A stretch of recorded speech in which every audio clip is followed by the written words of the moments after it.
Listen now, we the talk around town. Alex threw the ball to Smokey for a touchdown. Ha. It's fourth down and you don't really want no more. We've been winning from the door. You should check the scoreboard. Ha. Check the scoreboard. Welcome back to another episode of the Scoreboard. Last episode concerning the USFL for this year. We have the championship game coming up, and like a great story, it's our teams. We have the Stallions and Stars. Who would have thunk it? First of all, we gotta talk about both these games. We have to look forward to the championship game. But how are you doing, and how is our standings looking?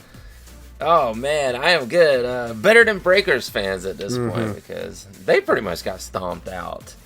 I actually, even in the playoffs here, I gained a point on you. So we concluded that I won the regular season, and you wanted to start all over for the playoffs. So we're definitely going to disagree on this game this week. I mean, that's obvious. So you're going to have to win that one, win the championship, to catch up with me for us to be tied to end the playoffs. Yeah, a lot on the line for me in this last game. A lot on the line. And yeah, I mean, we will probably disagree. Let's quickly look back, I guess, on the two games that we had. So first, your Stars and Generals. The Stars won. Definitely an underdog story because the Generals obviously came into 9-1 record. They were the favorites to come out to win the North. So what do you think? What do you think made the difference there? I really think it was the defense. I think the defense hammered Perez, unlike Perez had seen this entire season. It definitely wasn't Case Cookus, because we know Case Cookus can be really good at times, and at times he almost seems like he's better than Brian Scott. Now, he was hurt at one point in this game. We saw KJ Costello come in, but Case Cookus returned to the game, and it appears that he is well enough to play. It is weird, though, that Brian Scott hasn't played yet. I guess they're feeling like Case Cookus is just a man at this point, because Brian Scott is cleared to play at this point. He is no longer on the injury list. But like I said, I think it came down to just the defense here. Case Cookus was really good on the ground, but it's not like the running game just took over and dominated. It's not like the passing game. Colburn and Holland did great on the ground. They had the split backfield, but nothing spectacular. Devin Gray got the most work in the receiving game, which was really weird. He kind of came out of nowhere, but Sewell and Overton did what they usually do. They were great, but they had very limited targets. It comes down to the defense just hammering Perez, and Perez had the worst game of his entire season here. So Stars pulled it out. Yeah, I agree totally with what you said. Luis Perez picked a bad time to have his worst game with the turnovers. And yeah, absolutely right. It's a defense thing, and specifically the red zone defense that really won the game, because it was a low-scoring game after all. He had at first the interception that was returned for basically almost a touchdown for 70 yards that came in the red zone. And then you had the goal line stand on fourth down as well that basically took at least 3 points off the board for the Generals. So that's really what saved the game. And one thing I want to just mention that I really love that the USFL has is the review of penalties, and we saw that on that first interception where roughing the passer was called, and that is such a big moment of frustration in the NFL, because bad officiating at a moment can decide a game by erasing such an impactful play, because that was the biggest play of the game at that point in time, because that's a 14-point swing. Or could well be a 14-point swing. And them going back and looking at that penalty, and the NFL approaches it with the idea of they're reviewing the scoring plays because they're meaningful, they're important plays. Turnover plays like this are probably just as, if not more important, for the outcome of the game scoring-wise than the scoring play directly. So I love the fact that they go back, they review it. They saw it was a terrible call. It should never have been roughing the passer, and they took it off the board. That is something the NFL has to adopt for the sake of just fair officiating and viewer experience as well. That's a great step from the USFL that I really want to see in the NFL as well. But other than that, I totally agree with you that Stars defense came through and held Perez to his worst performance, and I think they deserve to win it. And looking at the other game real quick, I'm seeing a very similar thing and also a theme above, or a theme among both these games is not just the importance of defense, but it was a hell of a day for kick returns. So we had 3 return touchdowns, two kicks and a punt across 2 games. So that's a big one as well. Stallions, I think you could say a lot of the similar things that we did say for the Stars. It was not the offensive fireworks that we know they're capable of, especially the run game. But it's explosive kick returning from Victor Bolden, and I believe, by the way, there's 2 or 3 guys in this league that should have an NFL roster spot as a return specialist this fall. Yeah. Victor Bolden's probably one of them. Yeah. He's had it before, but he definitely should be having it again. And then defense as well, critical turnovers that came from Kyle Sloter. And the Stallions defense stepping up on that second level, the secondary, and making the critical interceptions. Is really what put that game out of reach pretty early. And of course, it was a bit higher scoring. The Stallions ended up putting on some more points than the Stars did, but it came down to essentially the same concept. Oh, it was absolutely the same concept. If you look, Jamar Smith's game almost mirrored what was going on with Case Cookins, except for the injury and having to have a backup come in for a few snaps or so. But he was great on the ground, not so great in passing. The running backs were good. They were split, once again, Scarborough and Marable, which both of those guys are stars in my opinion, especially for this league, so I understand it. And they both did well while they were on the field. Not much to say about the receivers. Adrian Hardy, Osiris, he actually looked great on that very first pass, though. Osiris, I like that guy. Don't know too much about him, but he looks really good. But definitely Victor Bolden should be on an NFL roster this coming up season. That 90-yard kickoff return was just ridiculous. He didn't see a lot in the passing game other than kick returns, and maybe that had to do with when he's on the field, he's going to have to be double-teamed. That's just the reality of the best wide receiver in the entire league when you're playing against him, and that's what it is. But you can't double-team him on the kickoff, so there he goes with a 90-yard catch and run.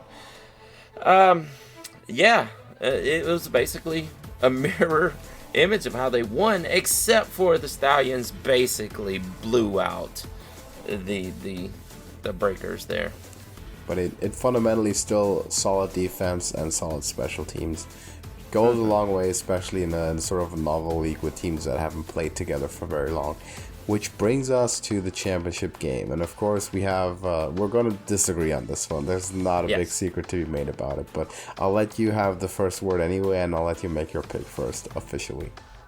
Well, if I wasn't already biased, just like you are, because you like the Stallions and I like the Stars, I look at this and go, wow, these teams are evenly matched. You know, you wouldn't have said that at the beginning of the season. But if you take a snapshot of these two teams over the past 5 games or so, yes, these teams are almost dead even, in my opinion. A lot of people thought that the Generals would give them a better run for the money than the Stars, but we saw the Stars can take it to them, and on occasions they are better than the Generals. I mean, that's just what it was. The defense stepped up. The Stallions defense is going to be no pushover either. Like, this is a really tough matchup. If I wasn't biased, I would say, wow, I might pick this game to be a tie. Now, this is not going to be a tie. I'm going to pick the Stars, obviously, to win their second USFL Championship, and possibly the third, because during the first incarnation of the USFL, they moved to Baltimore. So the Stars name itself already has 2 out of 3 USFL Championships, and this will be number 3 out of 4. All right. Okay, so disagree with that, obviously, and I will build my case on 2 things. Number 1 is, let's look at the matchup during the regular season. The Stars played the Stallions. The Stallions won that one pretty convincingly, 30-17, and the key aspect in that game was what I been saying, what I've been touting about the Stallions most of the time, the prolific run game and solid defense. They outgained the Stars by over 100 yards on the ground, almost triple the rushing yards the Stars had in that game. They also had 4 sacks, and it was Case Cook was playing at that time already for the Stars. This was like, I think, week 5, might have been week 6, and that's played. And he did not get off to a great start in that one. Didn't throw for a touchdown, didn't run, wasn't allowed to escape the pocket and really run in that one. They kind of kept him in check, and the Stars' offense was a bit anemic, and they weren't really able to do a lot. They gained some yards through the air, couldn't put a lot together on the ground with the quarterback being the missing piece. And that's where the Stallions, I think, come in, and they have the stronger argument, because if you look at the offensive depth chart and the amount of threats, the amount of weapons that Jamar Smith has to work with, there's a lot more to worry about for the Philadelphia defense. And for me, I think it's for the Stars, if you can really manage to take care of Case Cookers, and you can allow him to not escape the pocket and make him be a disciplined pocket passer, he's able to throw interceptions. We saw it against the Generals as well. He got pressure in his face. He's throwing up air balls. He's capable of that any point in time. I think that's what's going to make the difference in this one. If he turns over the ball once or twice, the Stallions are going to capitalize. They're going to take the air out of the football. They're going to run it. They're going to run the option offense. They're going to dominate the time of possession. And eventually it's going to lead them to grind down the Stars like they did in whatever week 5, week 6 it was. Going to happen in championship again, because that's what they've been doing all year, after all. And the only game they lost was Black Magic against Houston Gamblers. We basically don't count that. Other than that, the Stallions are undefeated, and they just did it again to the Breakers. They ground down a playoff team. If this was the Generals, I would actually be more worried about it. But with the Stars, I'm good. I will take the Stallions. I'm comfortable in my Stallions to win it and take it home. I do want to rebuttal that real quick. A few points here. Yes, that was Case Cookis in week 5, just getting the job, and there was a stretch there where the team was really bad. That's why I made a note in my breakdown. I guess you could call it that. I'm just picking the team, but I made a note that over the past 5 weeks, these teams are nearly identical.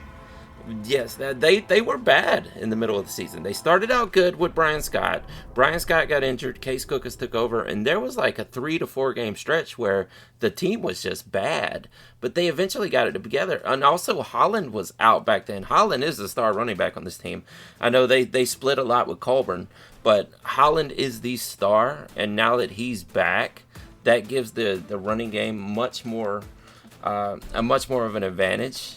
I mean, I guess you do have Scarborough and Marable there, which probably is a better duo. But I don't know, man. I just think Case Cookis is so much better. And I think him being able to run much more than Brian Scott would have been able to anyway, or Costello for that case.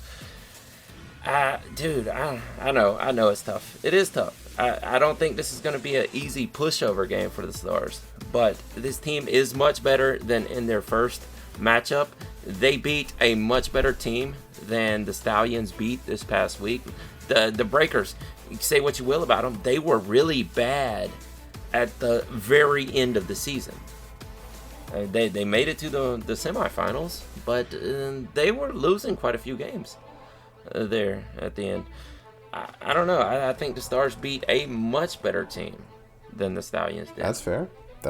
I mean, to your point, after that game I cited against the Stallions in the regular season, the Stars did not lose another regular season game until the very last week 10 against the Generals, when they had already clinched the playoffs. So they were on the outside looking into the playoffs back then, and they came back and they strung together a win streak. And the Breakers kind of did the opposite with their season kind of falling off towards the tail end, and it reflected in the playoffs. I think, honestly, if it would have been the Houston Gamblers, this would have been a tougher Southern final than it was with the Breakers, given the trajectory that both of those teams were on.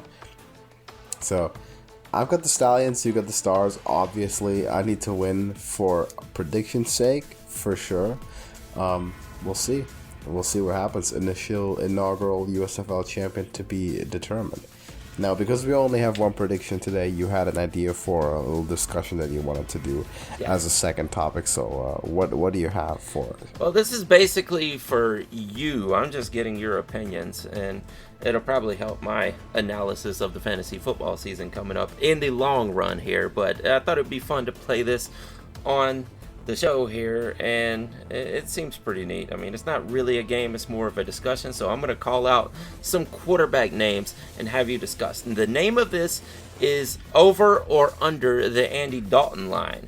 And by the end, we're going to determine who is the new Andy Dalton line, because Andy Dalton is now a backup and he's no longer a starting quarterback, so that kind of takes his name out of it. But historically, the Andy Dalton line is the very middle of the pack. So I picked out 10 quarterbacks who are basically dead in the middle of the pack. Some of them, if you go all the way up to the highest rank on this list, he's going to be bordering on elite, but he still falls right in that middle tier. If you go to the bottom of this list, he's going to be above basically the bottom of the pack tier, the guys who never win, the Sam Darnolds of the world and stuff like that. So these guys are dead in the middle. I just want to get your quick discussion on each of these names, and we will start with a guy who a lot of people do consider to be the new Andy Dalton, but personally I think he's a little better. What do you think about Kirk Cousins, over or under the Andy Dalton line? Oh, that's an easy above the Andy Dalton line for me. I think Kirk Cousins is more of in the discussion of knocking on the door of the top 10.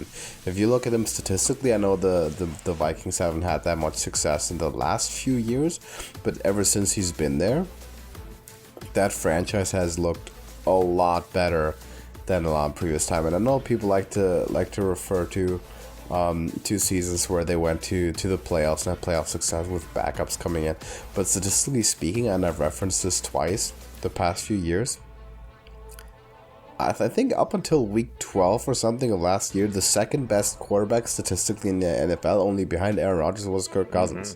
And in terms of passer rating, he is a top 5 quarterback in the league in terms of strictly passer rating if we look at the last few seasons. So to me, clearly above the Andy Dalton line. He's not a carry your team to a Super Bowl appearance kind of quarterback, but he's certainly an above average starting quarterback, and he's getting paid appropriately. He's a guy that you can build a strong team around, and have playoff success with, and that's the job that the Vikings are looking at doing that consistently now for the future, but definitely above the Andy Dalton line. I agree with you, actually. Like, Kirk Cousins is knocking on that door of elite. I don't think he is elite, and I don't think he ever will be. He didn't even have the draft capital to be elite coming into the league, but we saw some quarterbacks, like a Dak Prescott, who was not drafted highly but still made it in there. Russell Wilson, these guys are in the elite tier, and as low as you want to say Dak Prescott is, I agree with you. He's not Aaron Rodgers level or anything, but he is in that tier above the middling guys here. So be that as it may, let's move on. Ryan Tannehill, above or below? Man, this is an enigma of a pick, because during the Miami times we consider him a complete draft bust, and then he comes to the Titans and suddenly they have a lot of success and they make the playoffs and they come close to a Super Bowl.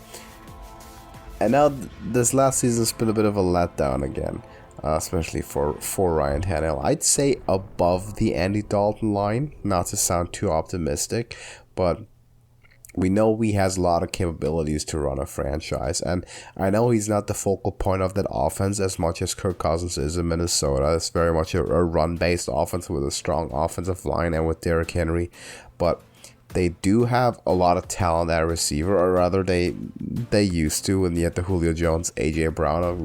We had very high expectations for that, and how the future Titans looks, I'm not so confident about at this point, because losing AJ Brown is going to hurt them. But Ryan Tannehill to me is still above the Andy Dalton line. He's more in the, I think 12 to 14 range of quarterbacks.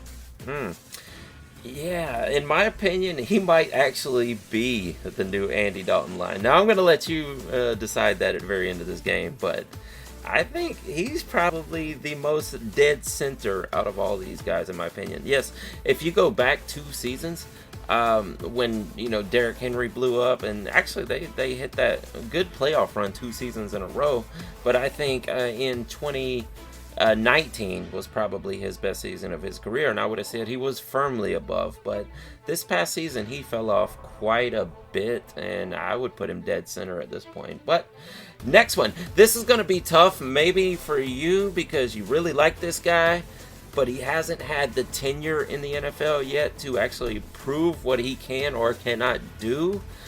Mac Jones, what do you think? So this is where the whole concept of the Andy Dalton line becomes nebulous and kind of tough for me, because I have this philosophy that I don't rank or judge a quarterback before they've started three full seasons, because it's a position that takes a long time to develop, and because there's this constant feed of new rookies, it's very hard to rank them 1 to 32 and therefore determine the exact average. But Mac Jones at this point, to me, he's pretty close to the Andy Dalton line. If you wanted to rank him, what we've seen so far now, I strongly believe he will be above the Andy Dalton line, because he's only played 1 season. He will be above that line once he's completed his 3 full seasons. At this point, he's about there. I'm not going to say that he's necessarily above that just yet, having just played a rookie season, but he's definitely outperformed what most people are giving him credit for, because people don't like him because he's from Alabama and he's not mobile, and they came in with a lot of prejudice, and I told people that no, this guy's good, he's good, he should have drafted him.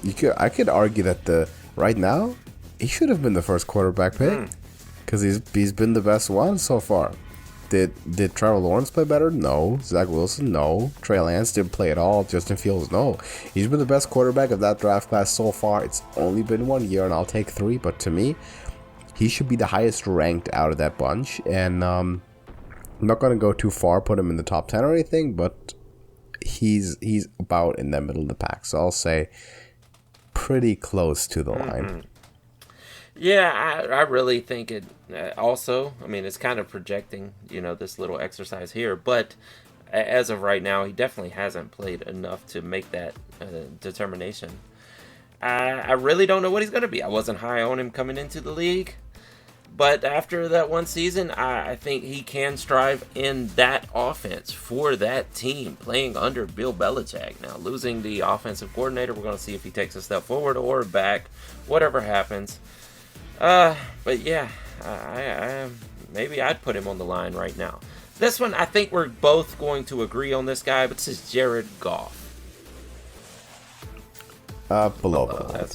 And not trying to be, not trying to have my view kind of skewed by him being a first overall pick and him not meeting expectations, but if you're going to a team like the Lions as an above average quarterback, even because remember, Matthew Stafford is not a top 5 quarterback either. I think he was before with the Lions or with the Rams now. If Jared Goff was definitively a top 15 quarterback, the difference in those teams would not have been as stark after the swap. So showing that going from Goff to Stafford means a Super Bowl for the Rams, and for the Lions it means another top 3 pick and a lost season with Jared Goff suddenly, pretty much clearly shows that Goff is below the Andy Dalton line. He is a below average starter in the league. I agree. I completely agree with that. Jared Goff is well below the line, in my opinion. He may be the worst out of this, give or take a couple of guys who really need to prove themselves further.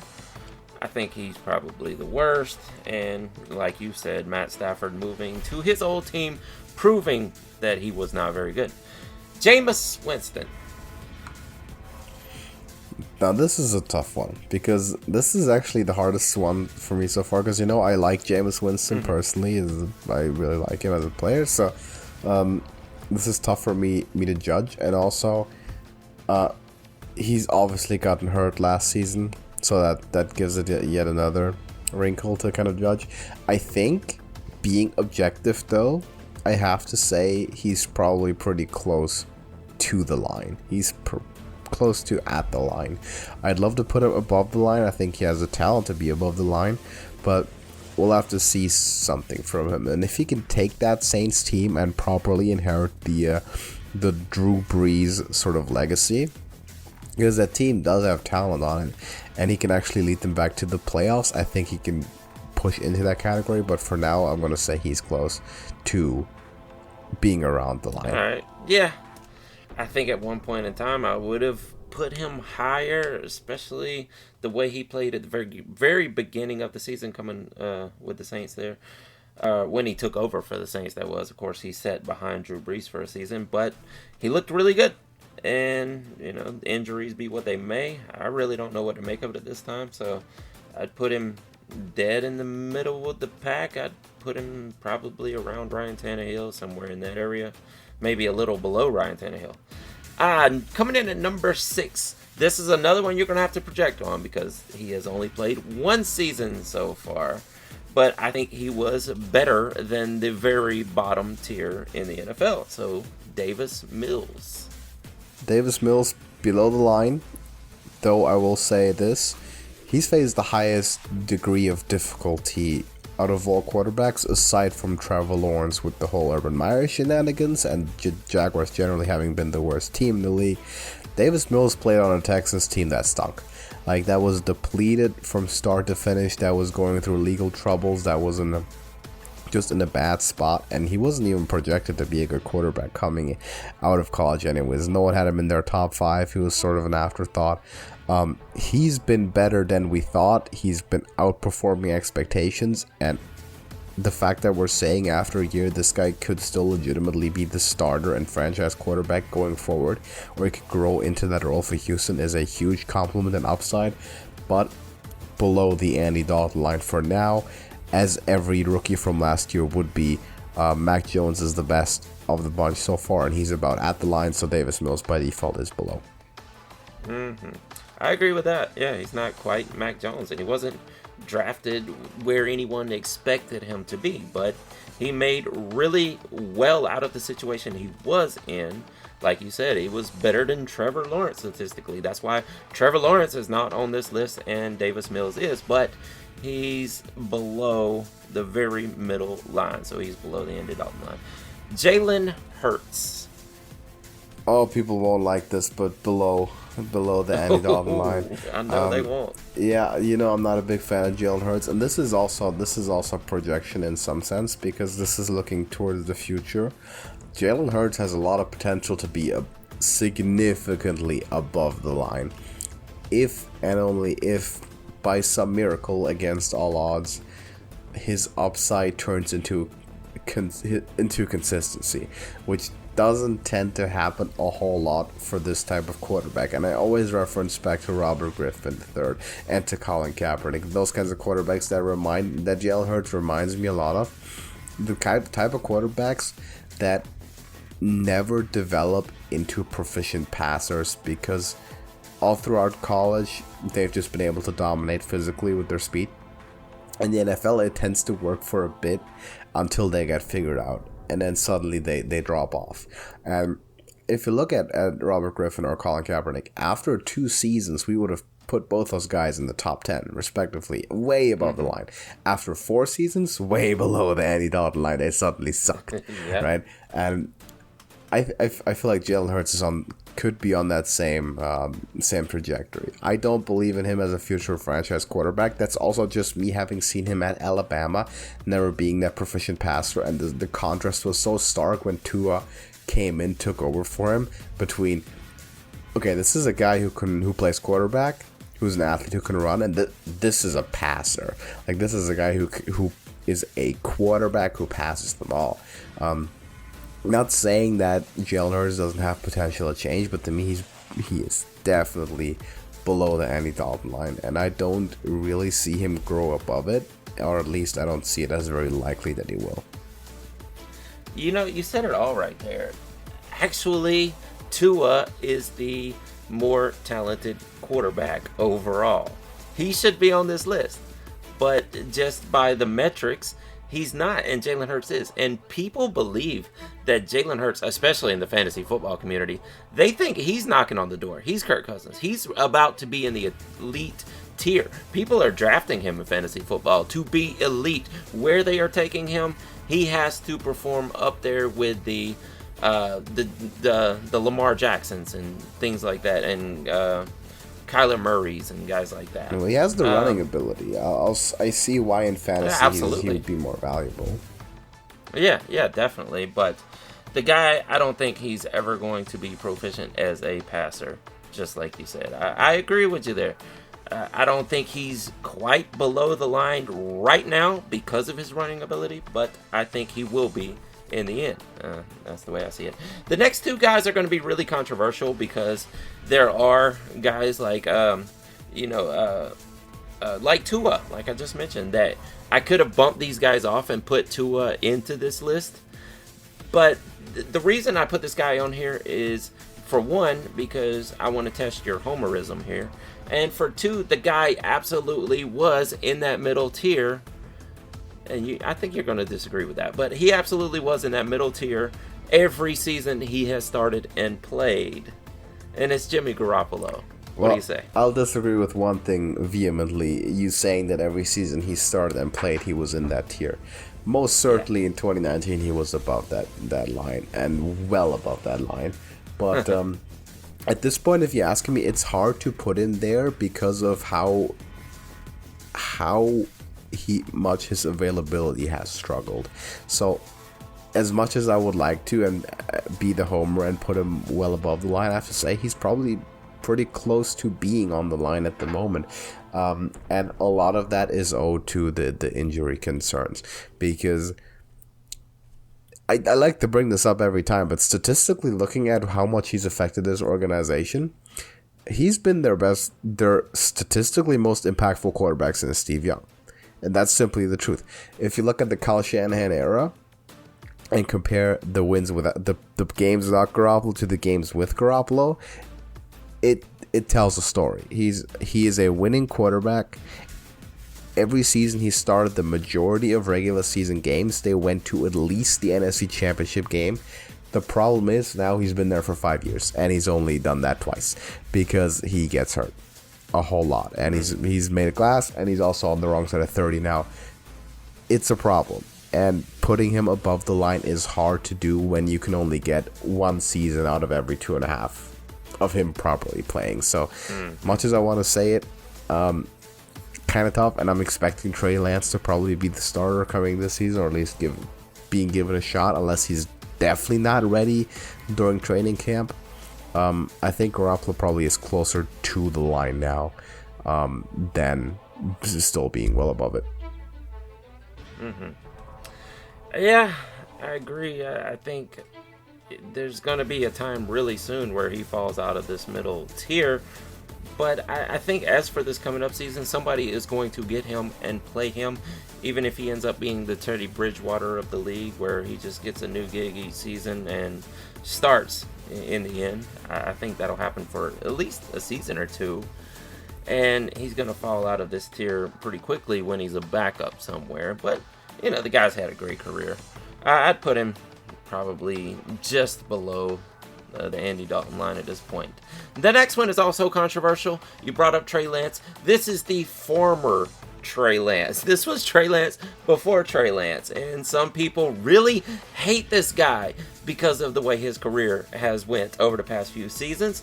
I still think this guy is a middle tier quarterback, and he actually looked like an elite tier quarterback at one point in time, and he could possibly return to that. As for now, he's in the middle. He is number 9. He is Carson Wentz. Wow. Okay. Carson Wentz to me is above the Andy Dalton line, and there might be some rose-tinted glasses there because he's put together an MVP season. It is very hard to put a legitimate MVP caliber quarterback at the Andy Dalton line and say there's probably 15 quarterbacks better than him. But for him, it's a very similar story as it is to Jimmy Garoppolo as well, is that if healthy and at the best of his ability, yeah, he's undisputed top 10 top 10 quarterback, and he'll be a very valuable long-term starter franchise quarterback for you. But we've seen him struggle, but I think putting him like at or below the line now, that is all in reaction to one single game. And that's obviously that's week 18, the last game against the Jacksonville Jaguars. They had no business in the world even having it be close. All they need to do is win a routine game against the worst team in the league and make the playoffs. And he has the worst meltdown of his career by far, and they lose it, they'll make the playoffs. I think if that doesn't happen, even if they don't go very far in the playoffs, we don't have this conversation about what about him with the Colts. Should they keep him around? Should he be a starter? Is he even above the Andy Dalton line? I don't think we talk about any of that if that one game doesn't happen. So I'm not trying to overreact to that. Carson Wentz is above the Andy Dalton line. I absolutely agree with that. Carson Wentz still has the potential to be an elite quarterback in the league. Even Aaron Rodgers has bad games. Now, I know Colts fans are mad about that, and probably Frank Reich also, because he went out and replaced him with Matt Ryan. I don't know that that's a huge step up at this point. People are ranking Matt Ryan like he just found this new resurgence to his career, and he's going to go back to being an elite quarterback. But I watched him play. I don't know. I mean, yeah, he'll have a better offensive line. Maybe that's going to help. But I don't think he's this huge step up from Carson Wentz, in my opinion. I think Carson Wentz could surprise people with the Commanders. We'll see.